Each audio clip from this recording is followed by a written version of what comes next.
আজ তোমাদের সঙ্গে শেয়ার করব তেলকই হ্যালো রেসিপি। এভরিওয়ান, তোমরা সবাই কেমন আছো? আশা করছি ভালো আছো। আমার নতুন একটা ভিডিওতে তোমাদের সবাইকে ওয়েলকাম।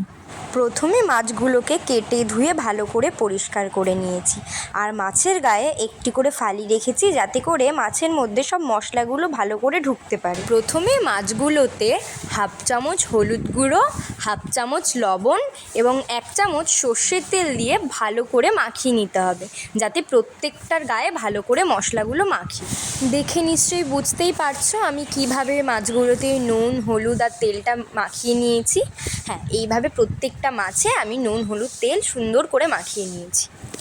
এবার একটা মিক্সিং জার নিয়ে নিয়েছি, তাতে 1 চামচ গোটা জিরে, কয়েক টুকরো আদা, 4টি শুকনো লঙ্কা, 8 থেকে 10টা কাঁচা লঙ্কা দেবে। এখানে যে যেরকম ঝাল খাও সে ঠিক সেরকম ঝালটাই দেবে। আর নিয়েছে 2টো এলাচ, হাফ চামচ লবণ, হাফ চামচ হলুদ আর কিছুটা পোস্ত দিয়ে একটা মিহি পেস্ট তৈরি করে নেব। এই যে আমার মশলাটা করা হয়ে গেছে। এইবার গ্যাস ওভেন অন করে একটা কড়াই বসিয়ে দিয়েছি। কড়াইটা ভালো মতো গরম হয়ে গেলে আমরা দিয়ে দেব সর্ষের তেল। এবার তেলটা গরম হওয়া পর্যন্ত আমাদের অপেক্ষা করতে হবে। তেলটা গরম হয়ে গেলে তারপরে আমরা একে একে নুন, হলুদ মাখানো মাছগুলো কড়াইতে দিয়ে দেব। মনে রাখবে, মাছগুলো কিন্তু বেশি ভাজলে চলবে না। তোমরা কেউ যদি মাছ না ভেজে রান্না করতে চাও সেটাও করতে পারো। তোমরা দেখতেই পাচ্ছ আমার এক পিঠ ভাজা হয়ে গেছে, আমি আর এক পিঠ করে উল্টে দিচ্ছি। এরপর মাছের উল্টো দিকটাও আমি ভালো করে ভেজে নেব। তোমরা দেখে নিশ্চয়ই বুঝতেই পারছো আমি কতটা ভেজেছি। এরপর এক এক করে আমি মাছগুলোকে তুলে নেব। বাকি মাছগুলোও আমি ঠিক একভাবেই ভেজে তুলে নিয়েছি। এই যে আমার সব মাছগুলো ভেজে তুলে নেওয়া হয়ে গিয়েছে। এবার ওই একই তেলে আমি দিয়ে দেব কিছুটা কালো জিরে এবং 2টো কাঁচা লঙ্কা ফোড়ন। এবার ফোড়নটা ভাজা হয়ে গেলে আগে থেকে বেটে রাখা মশলাটা দিয়ে দিলাম এবং মশলার বাটি ধুয়ে কিছুটা জলও তাতে দিয়ে দেব। এবার মশলাটা নাড়াচাড়া করে মশলা থেকে যতক্ষণ না তেল বের হচ্ছে ততক্ষণ ভালো মতো কষিয়ে নেব। 2 থেকে 3 মিনিট ভালো করে কষানোর পরেই দেখবে মশলা থেকে তেল ছেড়ে দিয়েছে। এই যে আমার 2 থেকে 3 মিনিট মশলা কষানোর পরে কি সুন্দর তেল ছেড়ে দিয়েছে।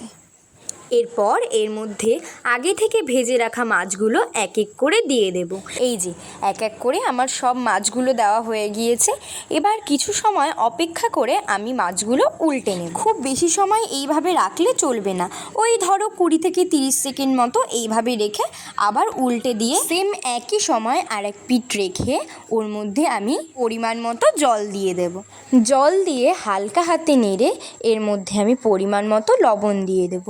মনে রাখবে, আমি কিন্তু মশলা কষানোর সময় লবণ দিই। যখন মশলাটা বেটেছিলাম তখন পরিমাণ মতো লবণ দিয়েছিলাম, আর বাকি লবণটা আমি এখন দিয়ে দেব। এরপরে আর কিছুই না, একটু হালকা হাতে নেড়ে ঢাকনা বন্ধ করে বেশ কিছুক্ষণ ফুটতে দেব ঝোলটা ফুটে আসলেই ঢাকনা খুলে নামানোর আগে কাঁচা সর্ষের তেল আর একটা চেরা কাঁচা লঙ্কা দিয়ে নামিয়ে নিলেই রেডি আমাদের আজকের রেসিপি তেলকই।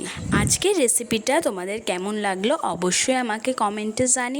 আর আমি বলবো, তোমরা অনেকেই অনেকভাবে তেলকই রান্না করো, কিন্তু এইভাবে একবার ট্রাই করে দেখো, আশা করি তোমাদের সবার খুব ভালো লাগবে।